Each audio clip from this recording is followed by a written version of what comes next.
I'm moved tonight because a lot of folks are like, oh my gosh, we planned all this crazy stuff, but the work that we do here is messy. And it gets crazy. And it doesn't just fit in a box.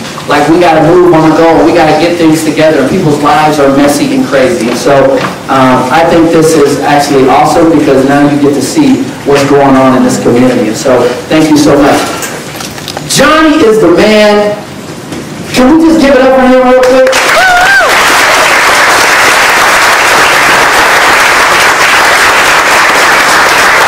I love his servant's heart. He's always, look at him, like, okay, let's get this mic right. You know, he shares his heart and he goes back to serving. So they're trying to raise $5,000 tonight. This should be done. I mean, I'm hoping that we raise $10,000. I came in here a week ago. I've been hearing about Prodigy. I've been so excited about it. And I had tears in my eyes because some of the girls and ladies and some of the folks that they were working with, I had taken on a trip to Kenya when they were freshmen. And it's just incredible when we come together as a community, how we begin to mentor, come around, love on our young people. So will you please give it up for Prodigy, y'all?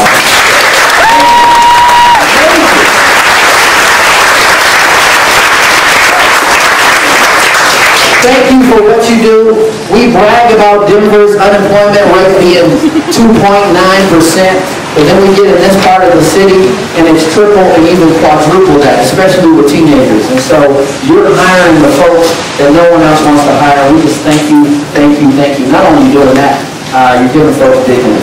You know, I really saw that in the young women who were serving us that day. So I get the opportunity to introduce a guy I've never met, but have been reading about, went all the way to LA, and he was on sabbatical.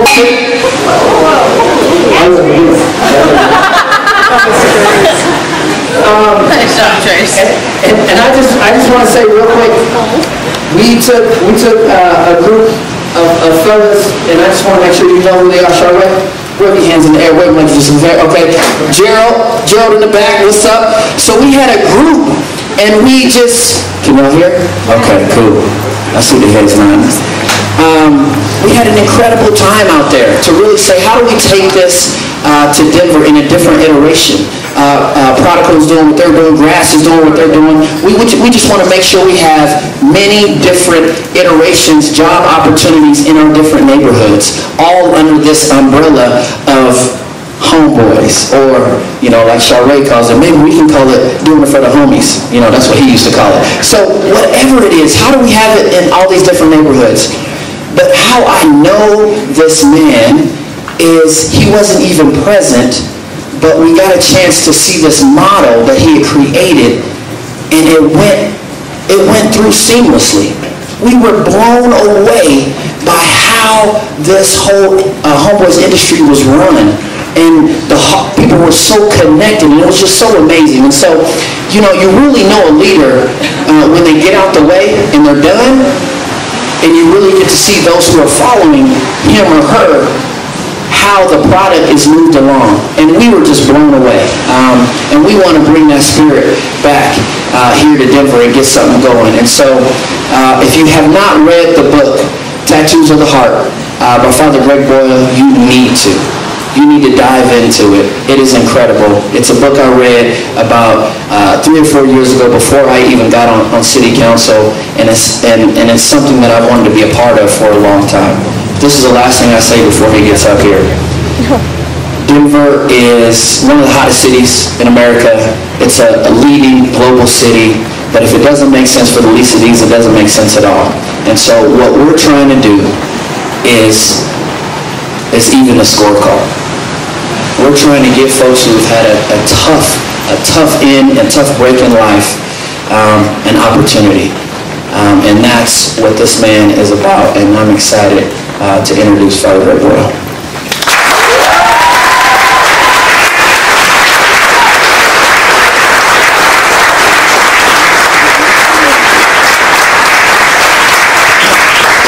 So it stopped raining, so I think we can go out there.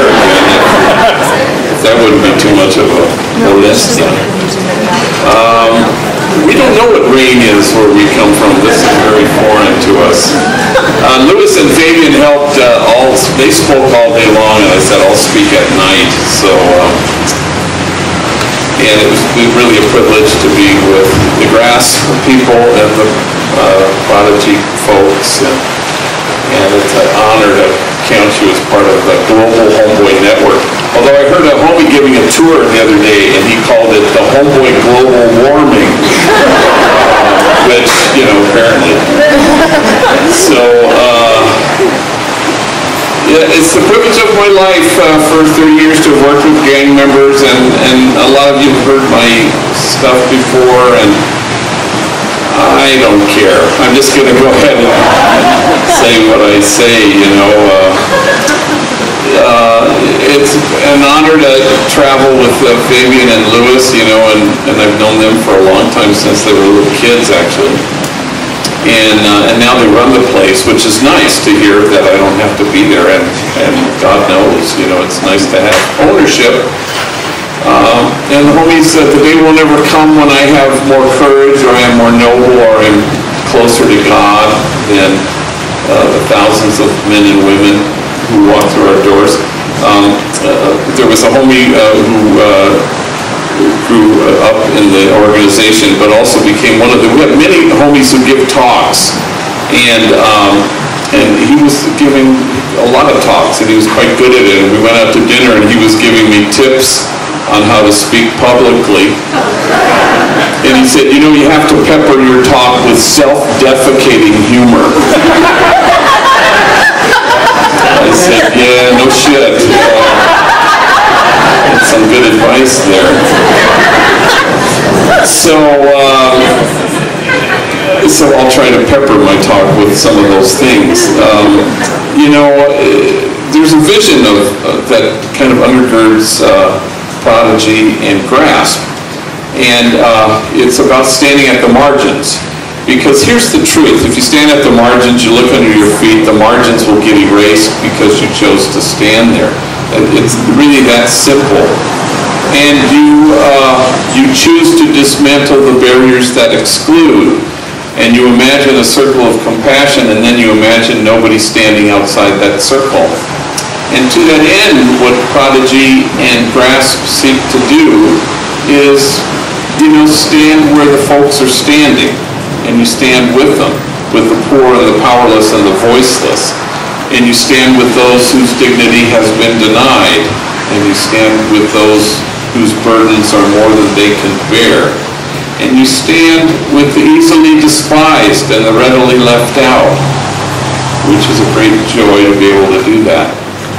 And you stand with the demonized so that the demonizing will stop, and with the disposable so that the day will come when we stop throwing people away. And part of what Prodigy and Grasp and Homeboy have to do occasionally is you have to brace yourselves, because people will accuse you of wasting your time. But the prophet Jeremiah writes, in this place in which you say it is a waste, there will be heard again the voice of mirth and the voice of gladness, the voices of those who sing. And what these two organizations do is they make those voices heard when people would be inclined not to do that or invest in that. So what we're called to do, I think, is to create a community of kinship such that God, in fact, might recognize it. We were talking today about kinship and about how do you create a culture of kinship, how do you create a community of tenderness where people can find real healing, especially folks who have been in the criminal justice system. Mother Teresa, I think, diagnosed the world's ills correctly when she suggested that the problem in the world is that we've just forgotten that we belong to each other. So how do we stand against forgetting that? It's about kinship, and the truth is, no kinship, no peace. No kinship, no justice. No kinship, no equality. No matter how singularly focused we may well be on those worthy goals, they actually can't happen unless there's some undergirding sense that we belong to each other. And is there anybody who doesn't belong to us? No. And that's the good news in all this. So kinship is a tricky thing. You know, how do you measure it? I had a homie the other day who said, I love walking into Homeboy Industries because you can smell the aroma of kinship, you know. It's like take a whiff, breathe it in, and then breathe it out into the world because the world could use it. So, you know, the homies have taught me everything of value, and I'm so grateful to them. And in the last few years, they've taught me how to text, so I'm so grateful to them because I find it sure beats the heck out of actually talking to people. And on the road a lot, I use it a lot, you know, and the homies are always their hair on fire, and I'm pretty good at it, LOL and OMG and BTW, and the homies have taught me a new one, OHN, which apparently stands for, oh hell no. And I've been using that one quite a bit lately. I know I'm not alone in being vexed by this stupid autocorrect thing. I had a homegirl named Bertha on a Sunday. She texted me, where are you at? And I said, I'm about to speak to a room full of molcas, and molcas in Spanish means nuns, sisters. I'm about to speak to a room full of molcas. And I pushed send. Autocorrect told her that I was about to speak to a room full of ninjas, which she thought was pretty interesting, actually. But the homies like today, I got 93, how am I going to pay my rent? I'm going to cut off my lights, that kind of thing. So homie did that one day, and I texted him back, and I just said, because I didn't have the money, and I said, things are tight, and I pushed send. Autocorrect told him, thongs are tight. And he wrote back, sorry to hear that. You know, what about my rent? So there I am in a car with two older vatos, Manuel and Poncho, and we're going to drive and speak at a high school, and Manuel's in the front seat. They both do a variety of things at Homeboy, older guys, tattooed. And we're 50 minutes on the road when Manuel gets an incoming text, and he reads it and he chuckles. I said, well, what is it? And he says, oh, it's from Snoopy back at the office. Well, I just seen him before we left. He gave me a big abrazo, and Snoopy and Manuel at that time worked together in the clock-in room where they clock in hundreds and hundreds of our workers, gang members. And it's a tough job. I wouldn't want it, you know, because gang members can occasionally be attitudinal. So I said, well, what's he say? And he goes, oh, it's dumb. Hang on, let me find it here. Here it is. Hey, dog, it's me, Snoops. Yeah, they got my ass locked up at county jail. They're charging me with being the ugliest vato in America. You have to come down right now, show them they got the wrong guy. Well, I nearly drove into oncoming traffic, you know, and we laughed so damn hard. And then I realized that Manuel and Snoopy are enemies. They're from rival gangs. They used to shoot bullets at each other. Now they shoot text messages. And there's a word for that, and the word is kinship. How do we obliterate once and for all that illusion that we are separate, that there is an us and a them? And that's the whole goal of Prodigy and Grasp and Homeboy Industries. And that's an exciting thing. You know, service is a good thing. Service is where you start, but that's not where you end up. Service is the hallway that gets you to the ballroom. And that's where you want to end up, where the feeling's mutual, where it's exquisitely mutual. At Homeboy Industries, you know, Louis and Fabian and I were not some great healers, and those gang members sort of are in need of our exquisite healing. The truth be told, we're all in need of healing. We're all a cry for help. And that's an important thing to remember and never lose sight of. So Homeboy Industries was born in 1988 when I was pastor of the poorest parish in LA, Dolores Mission. Nestled in the middle of 2 public housing projects, Pico Gardens and Aliso Village. Together they comprise the largest grouping of public housing west of Mississippi. We had 8 gangs at war with each other. I buried my first young person killed because of this sadness in 1988. I will bury my 214th on Friday, and then 215th sometime early next week.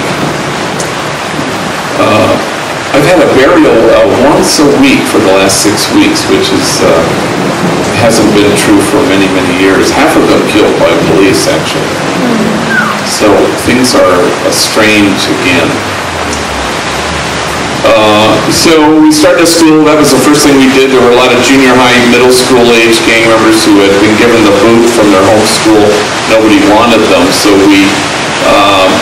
I walked out to the projects to where they were, and I kind of cornered them, and I'd say, hey, if I found a school that would take you, would you go? And then to my surprise, they all said, yeah, I would, and then I couldn't find a school that would take them, so kind of forced my hand a little bit. So right across the street from the church was our parochial school, grades K to 8, first 2 floors, but the entire 3rd floor was the convent where the ninjas lived, and so I gathered them all together in the living room, and I said, hey, would you guys mind moving out, and we could turn the convent into a school for gang members?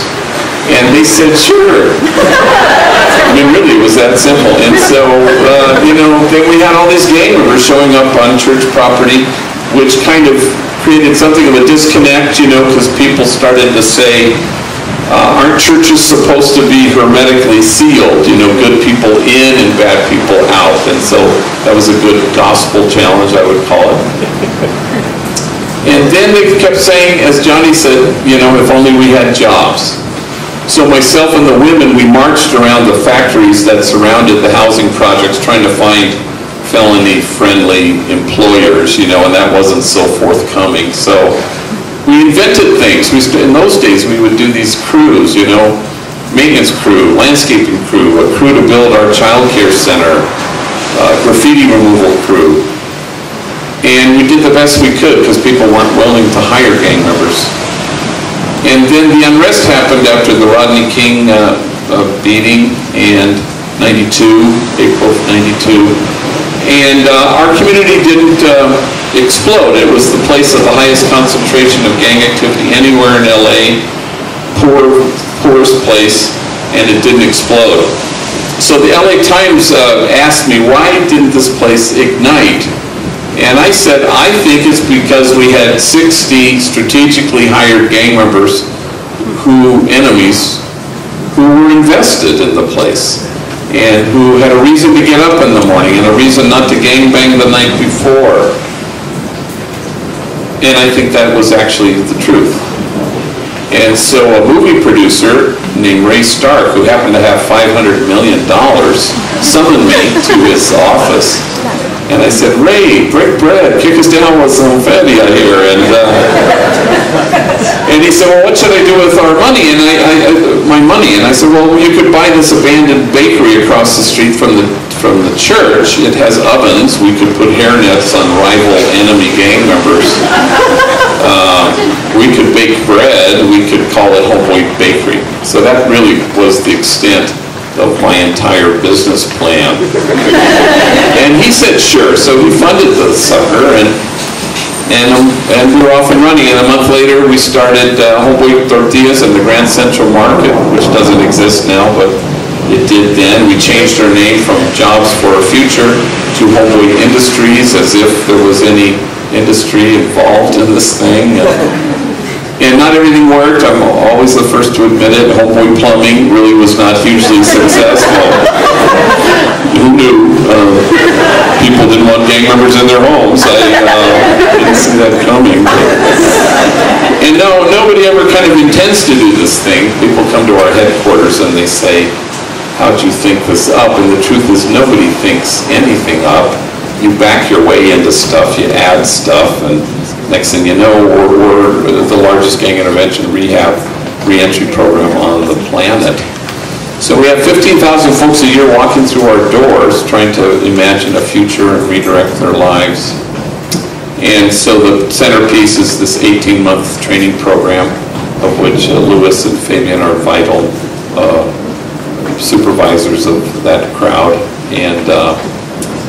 And it pays, so that's why the homies want to get in on that one. And even the waiting is kind of holy, I think, you know, as you're waiting to give us a clean drug test, as you're waiting to have a slot open, you know, to get a start date. But therapy, everybody's in therapy, so we have 5 paid therapists and 47 volunteer therapists. Free tattoo removal, no place on the planet removes more tattoos than we do, I suppose.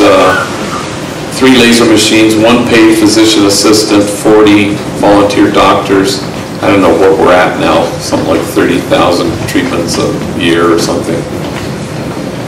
And it all started because of a guy named Frank who wandered into my office. I never knew him, I never met him. He was 2 days out of Corcoran State Prison in California, and he's sitting in front of my desk, and tattooed on his forehead, filling the entire space, said, "Fuck the world," filling the whole thing like a damn billboard. And he said, "You know, I am having a hard time finding a job." And I said, "Well, you know, Frank, maybe we could put our heads together on this." I'm thinking, where do I send? Do I send them to McDonald's? You know, do you want fries with them? Mothers clutching their kids running out of the store. So naturally, I hired him, and he bagged bread for 2 whole years until we could chip away at his damn forehead. And I found a dermatologist at White Memorial Hospital who gave me 1 hour a month, as I think back on that, it's sort of incredible, to chip away at Frank and a few others. And pretty soon I had a waiting list of 3,000 gang members who wanted the same service. So we couldn't really stay with that arrangement. And Frank, to this day, he's a security guard at a movie studio in Hollywood, and there is no trace left of the dumbest, angriest thing he'd ever done, and proving once and for all that everyone is a whole lot more than the worst, angriest, dumbest things they've ever done. And so we have a lot of curricular things, anger management, grief and loss. Fabian is in charge of our substance abuse department, so we have a lot of phases, and NA and AA. CGA, which is called Criminals and Gangs Anonymous, which is a 12-step program for gang members who their addiction really was gangbanging, not any other controlled substance. And we have our social enterprises. So we have, I don't know what we have now, 7, I guess. It depends how you count. Homeboy Bakery's thriving. The Silk Screen, just like our brothers here at Grasp, silk screening and embroidery, that's been around for 20 years. Homeboy Grocery is where we sell our chips and salsas in all the Ralph's supermarkets from Ventura County to San Diego. We have a restaurant at the airport LAX terminal. Homeboy Diner, the only place you can get food at City Hall. Farmers markets, we have 30-some of those. Homeboy Homegrown Merchandise, where we sell our logo stuff. What am I missing? Which one? Food truck. Homegirl Cafe, where women with records, young ladies from rival gangs, waitresses with attitude will gladly take your order. It's kind of a who's who. A lot of you have been there, and it's kind of a, you know, at any given time, I've never been in there where there's not a sighting of somebody, you know, a movie star or an elected official or somebody, which is nice that people support it that way. Jim Carrey, the actor, is there a lot, and pandemonium ensues, whatever it is. Selfies are us, you know, and then Jack Black, the actor. Not long ago, with only a couple hours notice from the Secret Service, Vice President Joe Biden wanted to have lunch there, and so motorcade and you know, entourage, and he showed up. And I wasn't there. I was making my annual silent 8-day retreat. So when I came back, Louis Mora, one of the homies there, was filling me in, giving me a debrief. And he said, while you were gone, we were visited by an MVP. Do you mean a VIP? That one, a VIP, yeah. He goes, imagine, gee, here at Hoboy Industries, we were visited by the Vice President of the United States, Mick Romney. I would never make that up. And we're thinking maybe we'll start a current affairs class or something. But most famously of all, Diane Keaton showed up. She of Oscar fame and Godfather movies, big movie star. She's there for the first time with a regular who's there all the time. And her waitress is Glenda. And Glenda's a big girl, been there, done that, tattooed, parolee, felon, gang member. She has no clue who Diane Keaton is, and so she's taking her order, and Diane Keaton says, well, what do you recommend? And Glenda rattles off the 3 dishes she particularly likes, and then Diane Keaton says, oh, I'll have that second one. That one sounds really good. And it's at that moment, for some reason, something dawns on Glenda. She says, wait a minute. I feel like I know you from somewhere, like maybe we've met. And Diane Keaton decides to deflect it humbly, say, oh, gosh, I don't know, I suppose I have one of those faces that people think they've seen before, and then Glenda goes, no, now I know.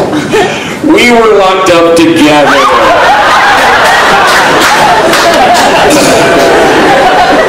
Which I remember when somebody told me that, it just took my breath away. And I don't believe we've had any further Diane Keaton sightings now that I think of it. So. But suddenly kinship so quickly, Oscar-winning actress, attitudinal waitress, exactly what God had in mind, and if you'll permit me. So Jesus speaks to the gathered, and he says simply that you may be one. I suppose he could have said more about himself, but it's really about us. It's about connection. It's about our own sense of kinship with each other. It's about imagining a circle of compassion and imagining nobody standing outside that circle. Here's what Prodigy and Grasp do for a living. They echo the words of Alice Miller, the late great child psychologist, who calls us to be enlightened witnesses, people who through your kindness and tenderness and focused, attentive love return people to themselves. Part of the DNA, I think, is that our 3 organizations were a little bit allergic to the notion of measuring up, holding the bar up and asking people to measure up. When I think what our experience says is that you want to just show up. You want to hold the mirror up. You want to tell people the truth, knowing that your truth is my truth is a gang member's truth. It all happens to be the same truth, and here's the truth. You are exactly what God had in mind when God made you. And then you watch folks on the margins as they become that truth, as they inhabit that truth, as they discovered their nobility and sovereignty as human beings. And suddenly, that's a powerful thing. No bullet can pierce it. No 4 prison walls can keep it out, and death can't touch it because it's huge. But I also know that our 3 organizations share another thing in common, and that is the need for us always to be reaching into each other and dismantling the messages of shame and disgrace that get in the way, that keep people from seeing their truth. The principal suffering of the poor throughout history is shame and disgrace. And how do you replace that with the truth? How do you just stand in each other's presence and choose to cherish each other? And you're all returned to each other in the process of that. The Acts of the Apostles has this one sentence where it says, and awe came upon everyone. It would seem that the measure of our health here in Denver as in Los Angeles may well reside in our ability to stand in awe at what the poor have to carry, rather than stand in judgment at how they carry it. I'm staying till it stops raining. I get invited to give talks, and I was invited to speak to 600 social workers in Richmond, Virginia. And I always say yes, and then I don't really study the letter that carefully. It's always a problem. And so I was getting closer to this date in Richmond, Virginia, and I said, what is this thing? It's an all-day conference, but maybe I'll do the keynote at the beginning or at the lunch or at the end. And I read it carefully, and it is all day, 9 to 5. It's a gang in service for these 600 social workers. I am to be the only speaker at this event. And I went, híjole. So I bring two homies in, Andre and Jose, and I sit them down, they're trainees. I said, look, you're flying with me next week to Richmond, Virginia. I'd like you to get up and tell your stories. Take your time, because we got a long-ass day to fill. So I'd never heard their stories, and Jose was about 25 years old, and he worked his way through the 18-month program, went through what we call the different phases, beginning in the humble place where you clean urinals for 3 months. And then he ended up as a valuable member of the substance abuse team, a man solid in his own recovery, a gang member, tattooed, been to prison, but also had a long stretch as a homeless man and an even longer stretch as a heroin addict. And so he gets up with this kind of a self-deprecating sense. And he said, I guess you could say my mom and me, we didn't get along so good. I think I was 6 when my mom looked at me and she said, why don't you just kill yourself? You're such a burden to me. Well, 600 social workers audibly gasped. And he says, it sounds way worse in Spanish. He said, and we got whiplash going from gasp to laugh. And he said, I think I was 9 when my mom drove me down to the deepest part of Baja California, and she walked me up to an orphanage, and she knocked on the door. When the guy came to the door, she said, I found this kid. And she left me there for 90 days until my grandmother could get out of her where she had dumped me. And my grandmother, she rescued me. My mom beat me every single day of my elementary school years with things you could imagine and a lot of things you couldn't. Every day, my back was bloodied and scarred. In fact, I had to wear 3 t-shirts to school every day. First t-shirt, because the blood would seep through, and second t-shirt, you could still see it. Finally, the third t-shirt, you couldn't see any blood. Kids at school, they'd make fun of me. They'd say, hey, fool, it's 100 degrees. Why are you wearing 3 t-shirts? And then he stopped speaking, so overwhelmed with emotion, and he seemed to be staring at a piece of his story that only he could see. And when he could regain his speech, he said through his tears, I wore 3 t-shirts well into my adult years because I was ashamed of my wounds. I didn't want anybody to see them. And now I welcome my wounds. I run my fingers over my scars. My wounds are my friends. After all, how can I help heal the wounded if I don't welcome my own wounds? And awe came upon everyone. The measure of our compassion never lies in our service of those on the margins, but only in our willingness to see ourselves in kinship with them. Because the truth of the matter, and I think we feel this more keenly in our present political situation, that if you don't welcome your own wounds, you will be tempted to despise the wounded.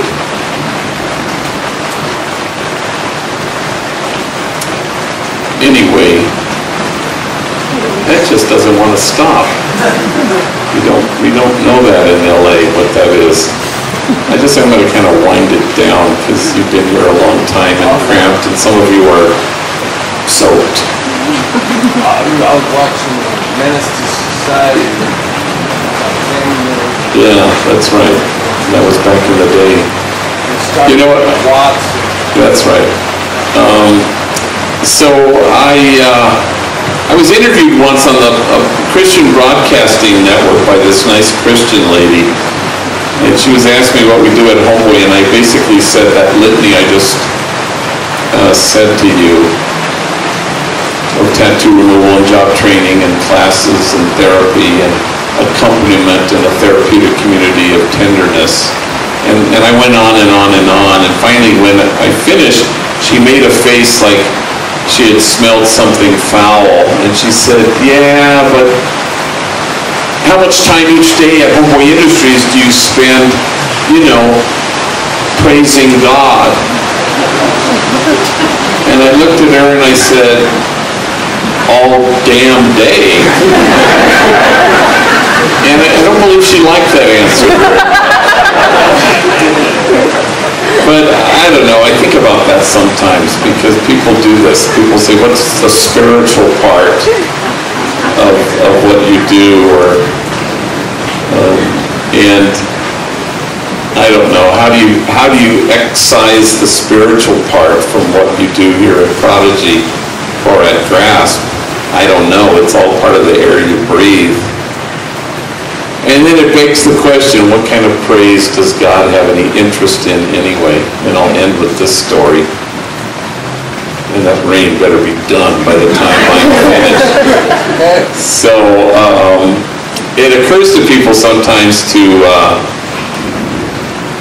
force their students to read my book, Tattoos on the Heart, and I'm not complaining, but this happened at my alma mater, Gonzaga University in Spokane, and so they forced the entire freshman class to read it. So they said, please come up and speak. And they said, can you bring 2 homies with you? And I always usually bring homies if they ask for them.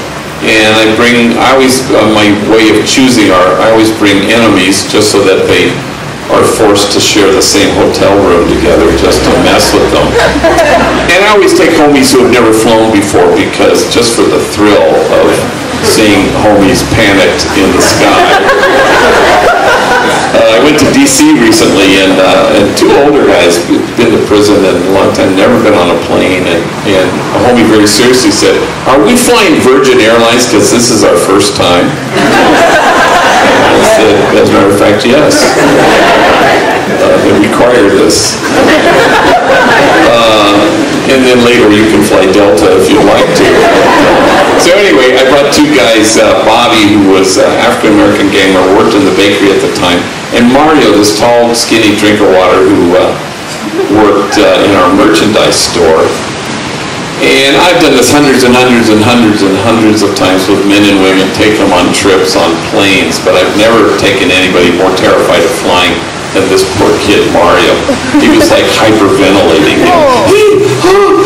And we hadn't even gotten on the plane yet, and we went to Burbank, which is a small airport, and it's Southwest Airlines and big bay windows, and they don't have that hermetically sealed chute that you get on to get on the plane. They have those, you walk out into the tarmac like you're the President of the United States, and you walk up the steps, and the great feature at Burbank is the steps are at the front of the plane and also at the back of the plane, which is a big feature. So it's early morning, and the plane arrives, and Mario's sitting next to me terrified, and I go, well, there's our plane, and I go, he may die before he climbs up those stairs. And so I see 2 flight attendants, females, and they both are have really large cups of Starbucks coffee, and they're schlepping up the front steps to get on the plane. And Mario goes, when are we going to board the plane? And I said, as soon as they sober up the pilots. There they go now. I know, I probably shouldn't have said that. So I should tell you that Mario is about the most tattooed individual who's ever worked at Homeboy, which is really saying something. He's all sleeved out, his neck is blackened with the name of his gang, head shaved, covered with tattoos, forehead, cheeks, except for a little circle here, but everything's covered in tattoos. So I'd never been in public with him, and as we're walking through Burbank Airport, people are like this, you know, and mothers are clutching their kids a little more closely. And I'm thinking how interesting, because some of you know Mario. And if you were to go tomorrow and ask anybody at Homeboy, who's the most gentle, kind, tender soul who works here, they won't say me, they'll say Mario. He's just so effusive in his kindness. He's the most gentle soul I've ever, every day he walks past my door, and if the door is open, he stops and he just says, I love you, G, every day. I love you too. Such a kind soul, even for as terrified as he was on the plane, you know, the flight attendant would hand him peanuts, you know, and he wouldn't just take them and he wouldn't just thank her. He grabbed her hand and looked her in the eye and thank you so much. Really over the top. So we get to Gonzaga, and of course this happens only all the time. They say you have the big talk at night. What they don't tell you is they have 93 talks during the course of the day. They don't tell you this. This class, this meeting, this talk, this lunch, this class. So I tell Mario and Bobby, I'm not going to speak at any of them, a little bit like today with Fabian and Lewis. I said, you speak, I'll sit in the back of the room. Well, they were terrified, especially Mario, but they did a good job. You know, stories of terror and torture and abandonment and abuse and violence. And honest to God, if their stories had been flames, you'd have to keep your distance, otherwise you'd get torched. So the nighttime comes, and it's we were packed into this huge room with about 1,000 people. And I told them, I said, why don't you open, you know, do a little bit of 5 minutes, tell your story again, and then I'll include you in the question and answer.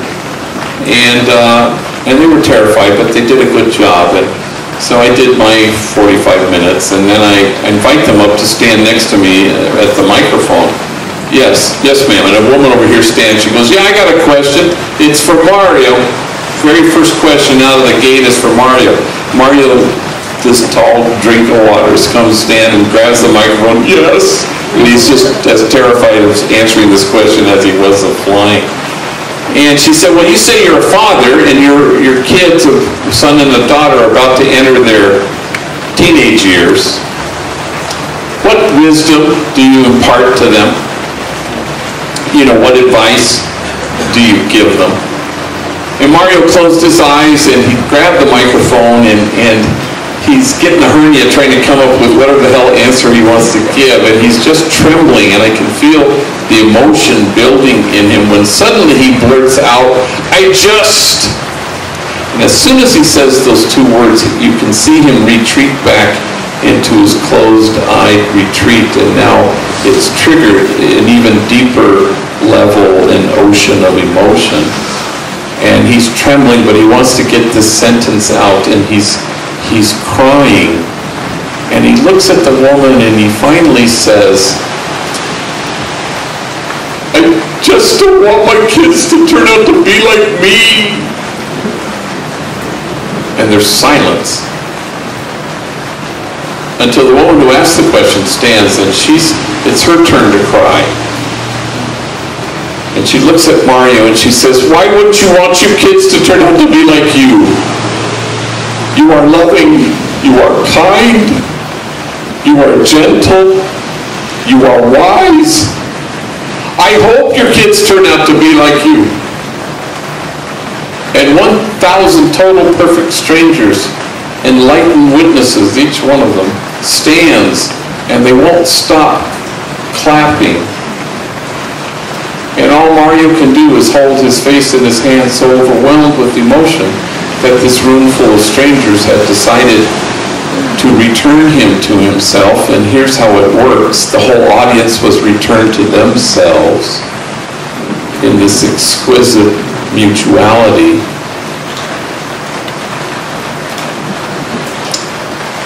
And I think that's the only praise God has any interest in.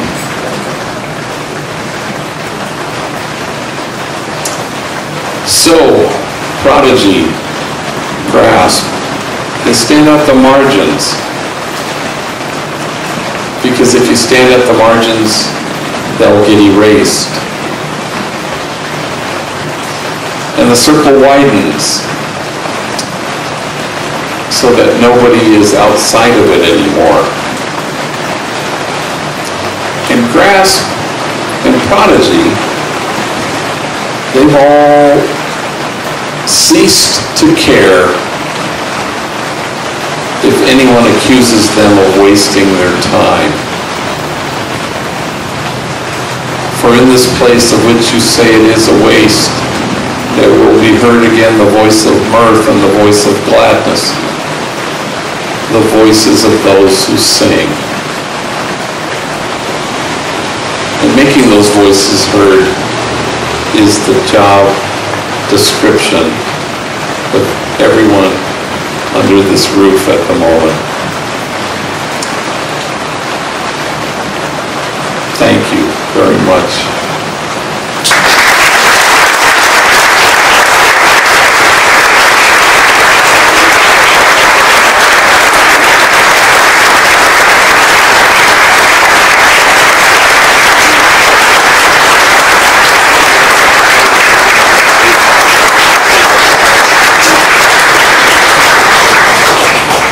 Thank you, Father G.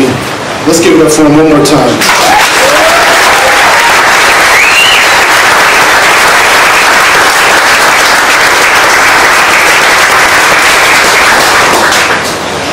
It would always be a challenge to come after Father G. I would never suggest that on anyone. But I'll be brief. My name is Nathan Ramsey, and I sit on the board of directors for GRASP. And you know, Father G, we use the Tattoos on the Heart book to take some of the kids that we work with through weekly lessons. And he reiterated the same point that is just resonates through everything that we do, and it's that the circle needs to be widened. We consider this a safe space, and at Prodigy, it's a safe space. At GRASP Enterprises, it's a safe space. But even if we were to draw a circle around this space, there are so many that are here, and yet there are so many that are left out of it. Even speckled throughout this safe space, throughout this circle, are former gang members, are former gang-affected individuals, and I'm one of those. And all of us could have benefited from social enterprise. All of us could have saved years of prison, pain to ourselves, to our loved ones, and frankly, the death that we've all experienced. But in this space, there is no us and them, it's just us. And so I've heard it said that the only way you can eat an elephant is one bite at a time. So before we leave tonight, we need everybody to take a bite into that elephant called social enterprise, into that elephant called reaching in as one, as us, and grabbing a hold of what we feel is a platform that can save our youth locally. And we've seen it. We've seen our youth be returned to themselves. We've seen them be turned inside out, and they see who they really are.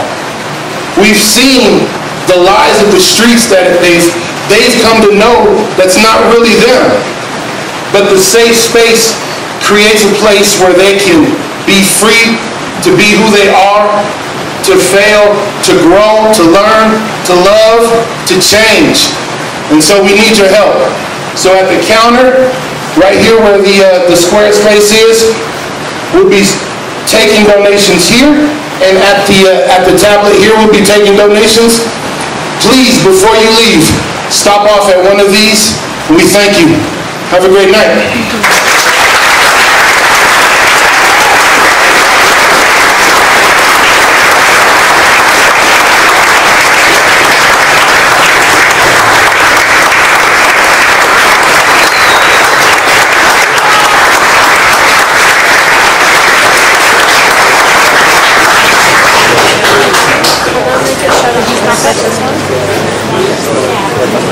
Great.